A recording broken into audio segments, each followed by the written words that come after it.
tip for you for recording your life is always make sure your camera battery time is set to the correct time. That will help you perhaps in editing things together later. Also, it's a historical document, so I think it should have the right time. I mention this as my camera does not have the right time because I'm too lazy to reset it, and I think this particular camera loses it pretty easily. A camera should have an internal battery that takes care of the clock or something, but it's really annoying when your camera forgets what time it is. It's a pain in the ass for me to set those things, and so I don't do it.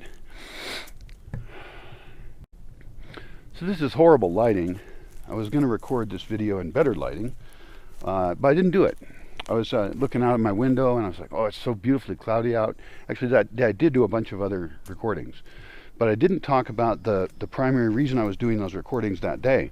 It was because I looked out my window, it was cloudy, I walked outside, and the lighting is just immensely great. Now here, it's in my eyes, so I either have to wear sunglasses, which puts a barrier between us, or we got enough barrier between us. I could use a hat, and then I could get the exposure right so that my face was still kind of okay. And that's possible, and cameras are getting better at setting exposures, certainly. But those overcast days turn the entire place into a really big film studio. And so what I guess the message here is use your overcast days to do most of your filming. And most of your filming is going to be outside. That's the benefit of being here. That's the point I'm here. That's the point all these plants are here and we're all living together. And things happen a lot of small things happen, weather things and animal things and just things. And so we want to be ready to go out and use our sets, our outdoor sets, to film a lot on those days. So have plans for shows you want to do, and on a sunny day, it's actually not a bad day to sit in a kind of shady spot and write, because the sun is harsh here. I mean, we're at almost 8,000 feet. So people here don't do a lot of hanging out in the sun unless they're working, and then they often have protective clothing on so they don't burn. I've gotten sunburns here. I feel embarrassed every time it happens, but it has happened. So anyway, that's the message. Get out your calendar and be ready to take care of opportunity, because this was a winter day that was actually suddenly overcast. We had 3 of them, I think. And I could have gone out and recorded a little bit more. I'm just now getting back to walking, so I'm just kind of expanding my range. So how do you leave the Bosque? That's a very important thing to plan. Somehow you got here, so how you got here might be related to how you leave. I'm going to mention how to get out of here by car if you're going to Guadalajara, because if you get to Guadalajara, then you can keep going north, or you could go over to the beach. There's multiple options there. And so the Bosque is here near Arangariguero. First off, of all, I'd recommend people get a nice early start and that they know where they're going to be camping. I need to actually set up routes for all the way up to the U.S. and to Texas as well. Well, I guess Texas is U.S. mostly.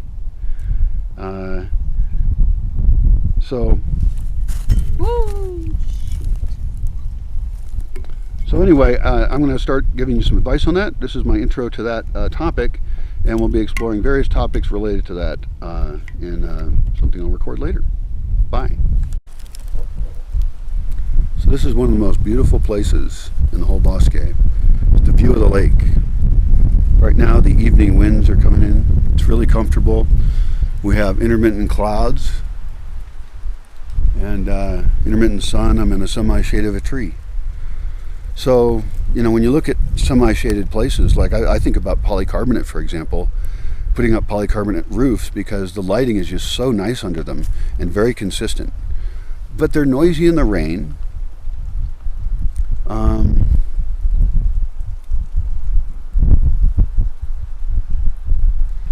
I don't know. I think shade, semi-shade, metal furniture, that's what the plazas have. And try more different formations, I think, with that furniture. Like up here in this whole area, because it's such a great area to sit around, right? There's Wi-Fi up here. And if you can sit outside, sit outside.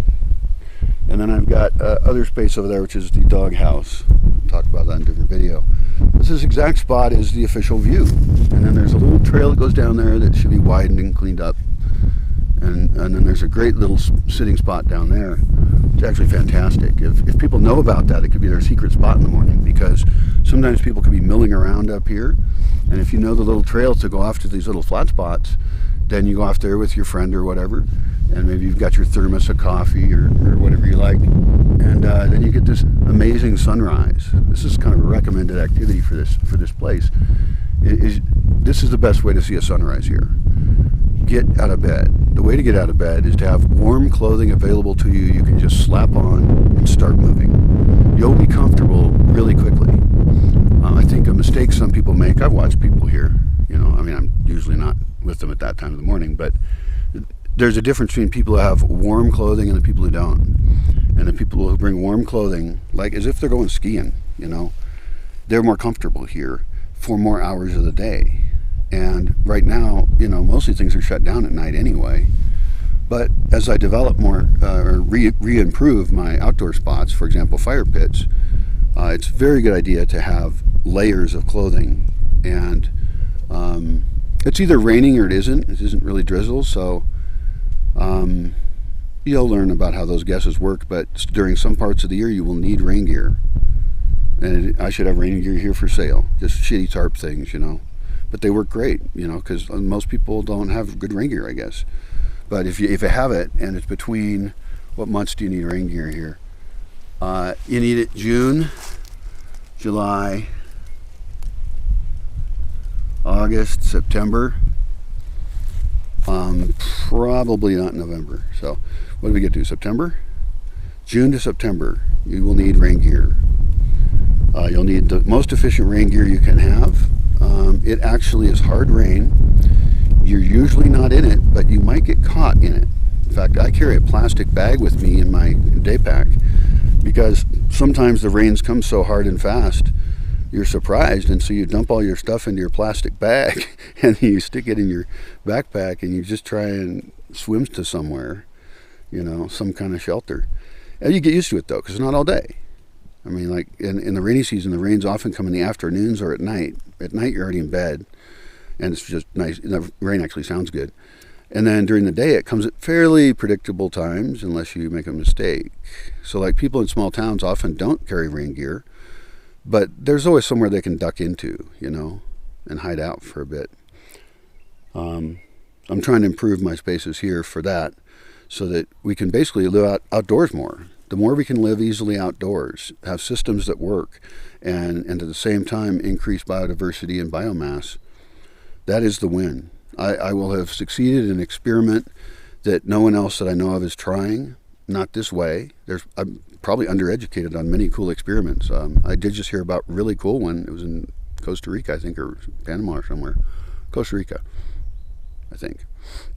Anyway, there's lots of things going on. Some of those people don't document very well.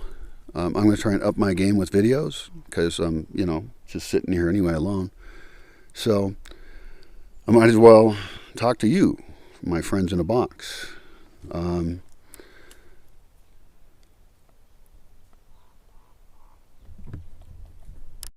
This right here is an example of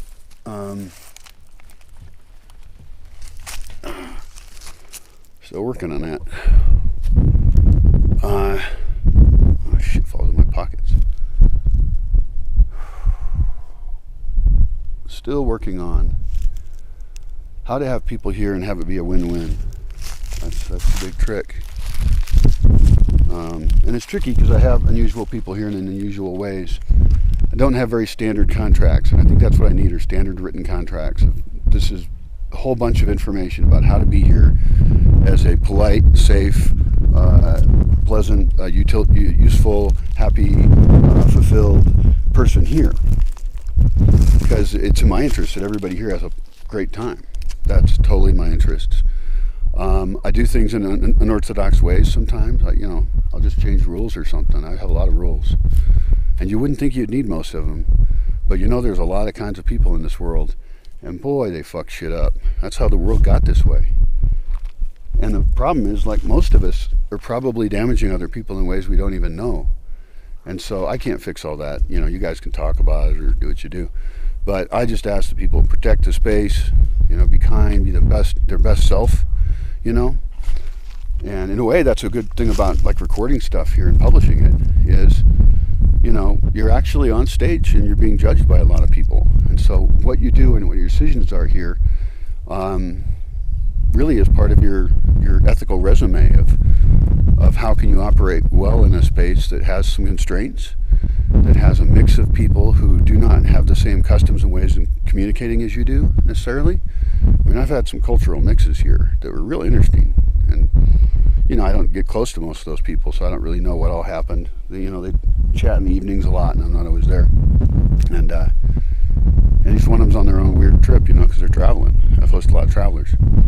So, I like those cultural mixes. What am I talking about? Actually, those cultural mixes are kind of annoying. Sometimes. Because I'm in an unusual position here, you know, that I'm not a traveler coming through, and I have different dedications, and I know different risks than some people. And I know how things work and how they shouldn't work. And I'm suspicious of everyone. I do not have an open heart. What bullshit assholes say shit like that? Maybe they're the ones that help other people's hearts be closed. I mean, yeah, messy world. With social media too, we're learning that. Oh my gosh. There's social media people I see online, and I think, oh yeah, I'd like to meet them. They seem really awesome. And there's other ones I see, and I'm like, how can a person even be that messed up? I'm not going to say names of people. Actually, I will say names of people I like. Don't remember at the moment, but I see no reason to bash on other people. I can avoid that. I'm happy there's many people and many perspectives in the world, whether I agree with them or not.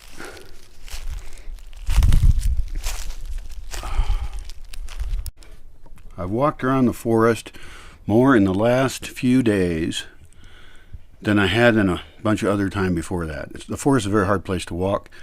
The reason I can walk in the forest is because a friend of mine gave me a walking cane, like a medical grade walking cane. It's actually adjustable, although she handed it to me and it seemed the right height. I haven't changed it.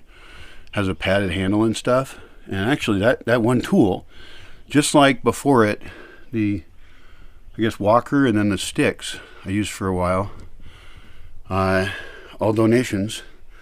All these things are donations. And so it's been really nice when people have handed me tools to help me in my recovery. I think I'll try and do the same. I have with crutches. People have left here with crutches, and oh well. But it is nice when you're in your time of need, there are people who will help you, you know. Because I feel pretty alone in a lot of my life in a lot of ways. But, you know, when people do such kind things, and then I get to live here. And now I'm walking around a little bit more, you know, walking in the forest again. And even though I'm walking on really rocky trails, having that third, I didn't understand what a cane was for, really. I didn't use a cane before. And so, but it turns out canes are really great if you're like wobbly person, you know, which I currently am. And so anyway, thanks for that. And that's my progress report on trying to walk. I don't know what else I can say about it. I've gotten to the point where I calculate how much I want to get something versus how much I don't want to walk there. I can't really multitask well or carry a bunch of crap at once. Well, I could get better at that. Because I moved upstairs now, right? I'm upstairs in the studio. And, oh, it's a nice day out there. And this is where I live. It's pretty simple. And I'm out of the hospital bed. That's downstairs. And so I sleep in a regular bed. And I got my desk set up a little bit. It's still a really simple life. I'm not, you know, I'm avoiding getting up and, you know, because everything's downstairs now. I have to walk up and downstairs, which actually, let's go do that. You can come with me. It'll be fun. Although I got to be really careful on the fucking stairs because they're really scary. Anyway, I came up here to get my new glasses, which were were given to me. I gotta pay attention to these stairs. Yarg. Oh, fuck. Luckily, there's a kind of a thingy here to grab. And I have learned why stairs should have railings. I also think stairs should be slightly wider than this, but it's not too terrible in this case, I guess. The biggest problem with this building is that the upper story squeaks when you walk a lot. And it's it's very uncomfortable to be downstairs if there's any activity upstairs. So sleeping would be fine, but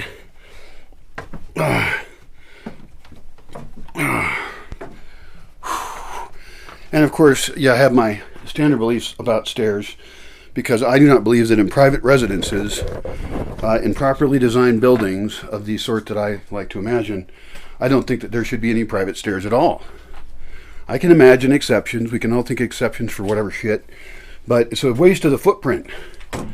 You know why ranch style house is so great? Because you can just walk around on one floor. I don't have a lot of experiences personally with ranch style houses, but they sound great to me.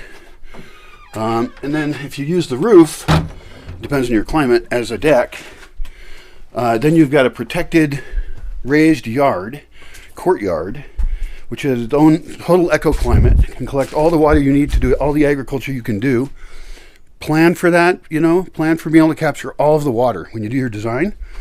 And then leave space to build as you get more resources if you don't have enough resources. Most people don't have enough resources, but you could have the design for the ultimate place, and then you could design the path to get there. Sure, any architect that's 3 years old or something would know that. Well, maybe they don't talk about that. I don't know. I need some more architects, I think. All right, so I lost the train of thought. Back up. I'll add it in later, I guess. Don't say it wasn't important if I forgot it. I could forget something really important. You never know. So could you. So, sometimes you buy food you don't want. In my case, I bought beans and pinto beans, black beans and pinto beans, in large amount. But they take a lot of energy to cook. And even though I'm trying to make really cool energy systems here later that will actually kind of solve this problem, but even if I had more energy, wouldn't I still want to choose to use it on the things that are the easier choices, things I like now? I think so. So I'm not against having beans. I've had these beans for a year now, I believe, almost. And so what I think I'm going to do is give them away to a friend in town. And that helps him. His wife's got a restaurant there, and they're really nice people. And, she's always in the kitchen. So for her, having another pot going is no big deal. She's already there. Her time's already taken up. So I suspect that she's more likely to use them. And in any case, they'll go to somebody other than me since I'm not using them, so I don't care. I would keep some and plant them for fun in a few spots, little pockets, because you never know what's going to work. And so rather than think too much more about it, I'll just, dig in a few spots, a few different microclimates, just not quite randomly, but putting we know what our microclimates are. So we try them out everywhere. And then if they somehow magically do well, all of a sudden we think, we'll grow those. But for the moment, they're kind of on my unpreferred foods list simply because the energy it takes to cook them. Another issue, however, is the fresher they are, the faster they cook. If they grew really well and we could get them and even eat them fresh, I don't know if anyone ever does that, but it seems like you would, or cook them and stuff, whatever, I don't care. But the point is that they wouldn't be these hard beans that are so hard to cook, and you don't even know when you buy them like how old they are. So that's what happened with that food waste product, which I usually try not to produce waste products, but you do what you can.